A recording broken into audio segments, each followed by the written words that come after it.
Good morning everyone. Your next topic is specific rotation. Specific rotation क्या हो गया आपके पास? हमने एंगल ऑफ रोटेशन पढ़ा है या फिर ऑप्टिकल रोटेशन पढ़ी है अब तक।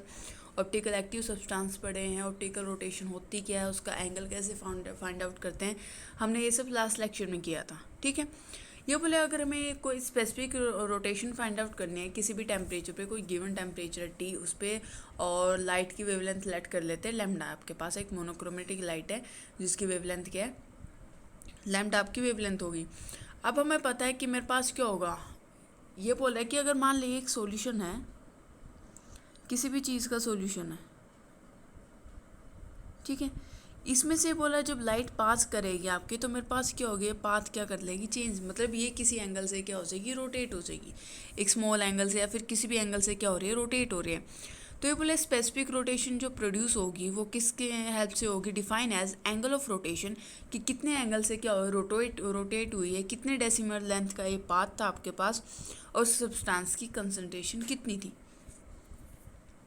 इन सभी चीज़ों पे आपके पास क्या करेगी, स्पेसिफिक जो रोटेशन है वो डिफाइन करेगी। देख, इफ़ थीटा एंगल, ये बोला थीटा अगर एंगल ऑफ रोटेशन आपका, अगर मेरे पास एल डेसिमल, मतलब मेरे पास जो सॉल्यूशन था इसका जो पाथ है ये एल है, of A solution having density, ये बोला उसकी डेंसिटी क्या है, डी सेंटीमीटर पर क्यूब। ठीक है, तो मेरे पास स्पेसिफिक रोटेशन किसके इक्वल आ जाएगी, is equal to theta by L cross T के इक्वल। ठीक है, तो मेरे पास क्या, angle of rotation divide by length in decimetre into concentration, ये क्या हो गया आपके पास, स्पेसिफिक रोटेशन होगी।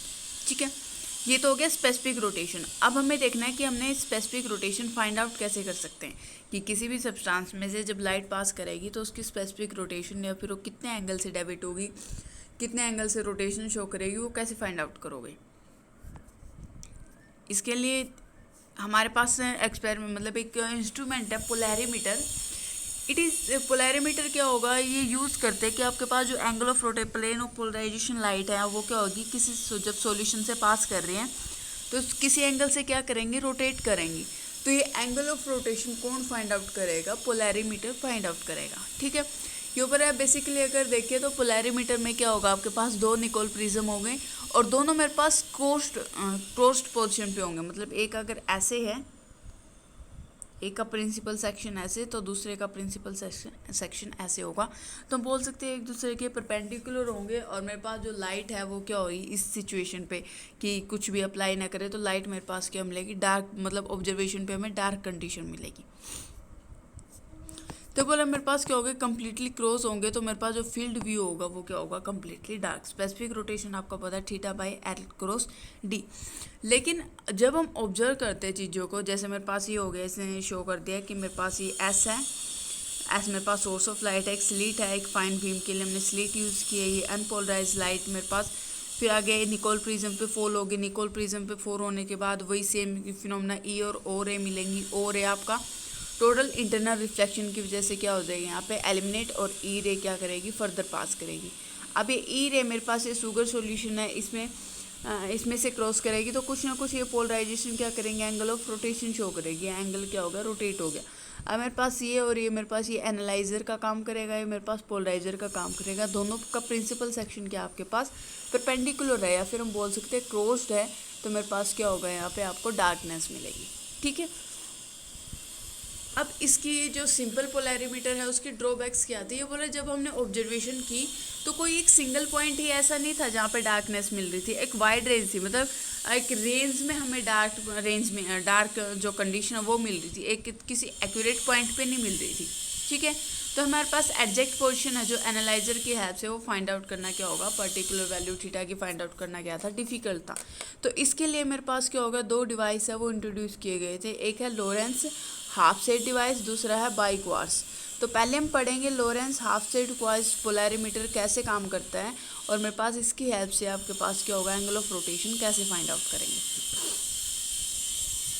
इसमें देख लेते हैं डायग्राम में कि मेरे पास क्या होगा, अगर डायरेक्ट डायग्राम से ही समझे तो मेरे पास क्या होगा। इसमें ये बोल रहा है कि मेरे पास क्या होगा, इसमें हमने बोला था वही सेम कंडीशन हो गया, एक पोलराइजर होगा, दूसरा क्या होगा, एनालाइजर होगा। ठीक है, और ये बोला जो निकोल प्रिज्म है दोनों क्या हो गए, एक ट्यूब की फॉर्म में ले रखे हैं।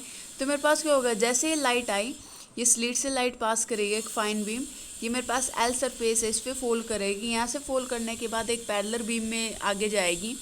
पैरेलल बीम में देन ये मेरे पास क्या होगा, निकोल प्रिज्म पे। निकोल प्रिज्म वही सेम फिनोमेना फॉलो करेगा, ई और ओ मिलेंगी, ओ को क्या कर देगा, नेगलेक्ट कर देगा, एलिमिनेट कर देगा, और ई क्या करेगी आपके पास फर्दर पास करेगी, ठीक है। उसके बाद एच मेरे पास हाफ सेट जो डिवाइस है वो है, लोरेंस हाफ सेट डिवाइस है, वो क्या आपके पास एच है। इसकी वर्किंग फर्दर देखेंगे कि मेरे पास प्रॉपर वर्किंग क्या है इसकी, ठीक है। नेक्स्ट मेरे पास हमने ट्यूब ले रखी है, और ट्यूब में जो ये पोर्शन है, डी टाइप का जो पोर्शन शो हो रहा है, ये मेरे पास किस लिए है कि मेरे पास क्या होगा, जैसे जो भी बबल फॉर्म होंगे क्योंकि इसके अंदर हमने सॉल्यूशन फील कर रखा है, कि मेरे पास सॉल्यूशन के अंदर जो भी बबल्स फील होंगे तो वो क्या करेंगे, वो यहाँ पे चले जाएंगे, और मेरे पास जो पोलराइजेशन जो लाइट है उसके पास में बबल फॉर्मेशन नहीं होगी, बबल नहीं आएंगे, ठीक है। उसके बाद यहाँ से लाइट पास करने के बाद दोबारा फिर निकोल प्रिज्म पे लाइट फॉल होगी, देन टेलीस्कोप से क्या करना है, हमें ऑब्जर्वेशन करनी है, ठीक है। ये बोल रहे हैं मेरे पास क्या होगा, जैसे जैसे लाइट मेरे पास यहाँ से आई, देन इस पे एच, इस पे फॉल होकर इस पे। अब मेरे पास दो कंडीशन, इसकी वर्किंग की अगर बात करें तो पहली कंडीशन लेके चलेंगे कि मेरे पास क्या होगा, इसमें कोई भी सॉल्यूशन नहीं है, ठीक है। सेकंड कंडीशन आप लेके चलोगे, इसमें हमने क्या कर दिया, सॉल्यूशन फिलअप कर दिया।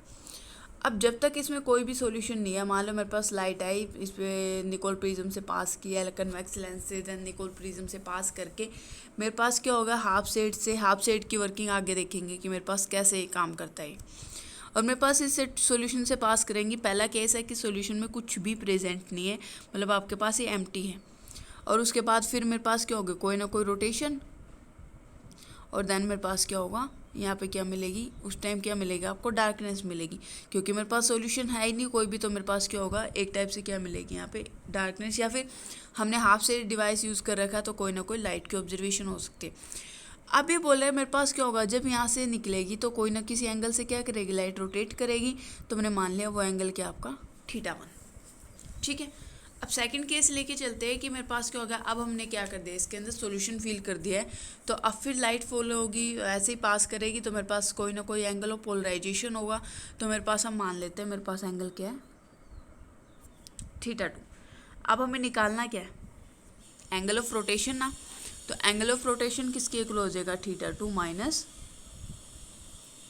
θ1 के, तो मेरे पास ये क्या आ जाएगा आपके पास, एंगल ऑफ रोटेशन। अब हमें पता है ये मेरे पास क्या है, इसकी लेंथ भी इजीली ले सकते हो, सॉल्यूशन की लेंथ कितनी है आपके पास, यही चाहिए था ना, और इसकी कंसंट्रेशन भी, और थीटा हमने जो रोटेशन है वो हमने फाइंड आउट कर दी। मान लिया मेरे पास पहले मेरे पास रोटेशन हुई 30 डिग्री से, फिर आपके पास हुआ 60 डिग्री से, तो मेरे पास क्या होगा, जो थीटा आएगा वो क्या आएगा, 30 माइनस 60, ये क्या आ जाएगा आपके पास थीटा। लेकिन इसमें एक और कंडीशन है, अगर हम हाफ सेट डिवाइस यूज़ नहीं करेंगे ना, तो आपको क्या मिलेगा कि मेरे पास यहाँ पे भी रेंज मिलेगी एंगल की, कि मेरे पास जो डार्क पोर्शन है वो क्या है, जैसे जब कोई भी सॉल्यूशन नहीं था तो डार्क पोर्शन मेरे पास जो θ1 की वैल्यू है, हो सकता है 30 से 35 तक की रेंज मिले, ठीक है। सेम केस जब सॉल्यूशन फिलअप करोगे तब भी मेरे पास क्या होगा, 60 से 65 75 तक वैल्यू मिलेगी, मतलब एक रेंज में ही मिल रही थी वैल्यू, ठीक है। तो हाफ सेट डिवाइस की वजह से यूज़ करने के बाद हमें क्या मिल रहा है, एक पोर्शन, मतलब एक क्रॉसपोंडिंग एक पोर्शन पे हम क्या कर सकते हैं कि वैल्यू फाइंड आउट कर सकते हैं डायरेक्ट, मतलब एक एग्जैक्ट पॉइंट मिल रहा था, एग्जैक्ट एंगल ऑफ रोटेशन हम यहाँ से फाइंड आउट कर सकते हैं, जो किसके इक्वल होगा, θ2 माइनस θ1। अगर आपको यहाँ पे स्पेसिफिक रोटेशन फाइंड आउट करनी है तो किसके इक्वल होते हैं, θ/L क्रॉस t।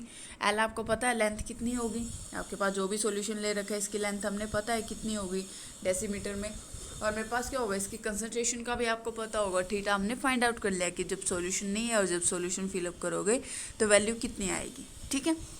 तो मेरे पास क्या होगा, अगर देखिए सीरीज़ में पहले अगर हम हाफ सेट डिवाइस भी नहीं यूज़ करते, सिर्फ हम क्या करते हैं कि और सॉल्यूशन भी नहीं ले रहे, तो मेरे पास एंगल आया, मान लिया कोई भी एंगल आया θ1, उसकी रेंज आई 30 से 35 तक की, ठीक है।